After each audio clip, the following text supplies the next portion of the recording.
We're at the National Gallery, and we're surrounded by paintings, and we're going to look at 3 paintings today that depict weather, among other things. And I've asked Matthew to share with us about how well the painters have done in getting the details of the atmospheric conditions right.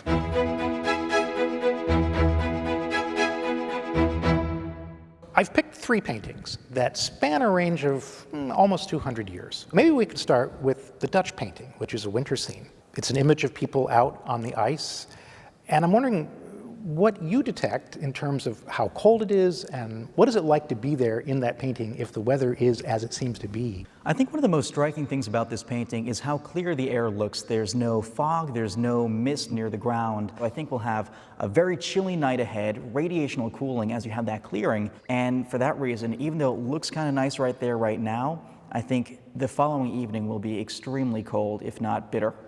So it's interesting you say that it looks like it's going to get really cold at night, because this painting comes from a period historically when we know it was really, really cold in Europe. It's a period known as the Little Ice Age. And also is one of those early paintings of winter, as if the artists at this point are actually discovering winter as a phenomenon. And it's a happy painting, but this is not a happy moment in European history. It's actually a very troublesome moment in European history.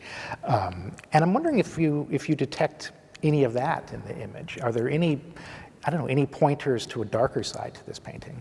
I almost feel a sense of foreboding meteorologically looking at that, in that you see darkness from the incoming night on the right side of the image.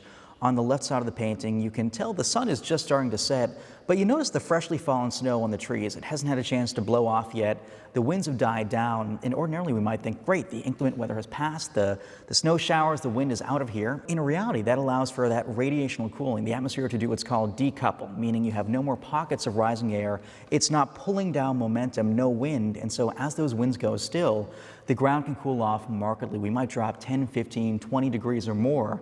And so a day that looks pretty pleasant is suddenly going to be very dark and very chilly. So the next painting is a painting by a French artist known as the Shipwreck by Vernet.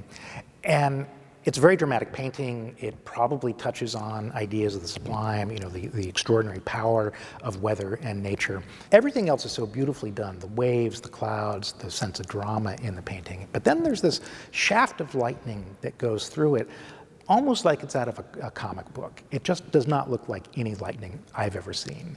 And I'm wondering if it looks like any lightning you've ever seen. Lightning is by definition very fractal in nature. It looks kind of like the branches of a tree. And we don't see that here. We don't see the chaos, the randomness of the lightning strike. Instead, it looks very organized, as though it's aiming at the people in the painting. Essentially, this painting is about the thing having been survived, right? So these people have made it to shore. This terrible thing has happened, it's over, they're about to rescue the last things. And so in a way, the painting is exhaling that energy as well. There was basically a manual of landscape painting that was published around the time that Vernet was working. And one of the topics is, how do you depict a storm? And the writer says, it's not going to be about clouds, it's not about getting the atmosphere right, it's about representing fear and astonishment. So the sense is you represent the human emotional or psychological reaction to the weather rather than the particulars of the weather itself.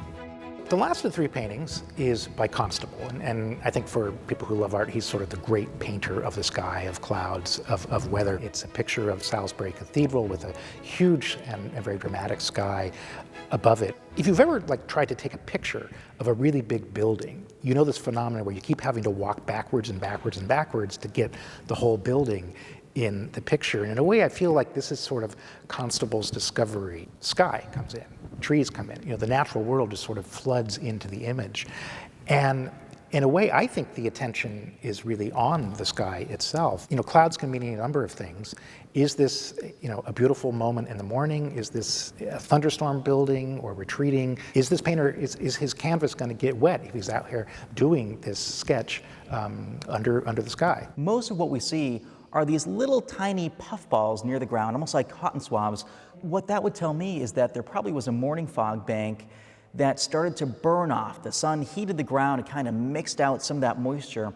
And so we're seeing that fog really lift and shred apart. This looks to me to be late morning, because if we had a fog bank, there would probably be dew on the grass and the grass doesn't really glisten with any evidence of there having been dew. The same painter does a number of images of this cathedral. He's kind of from all different angles.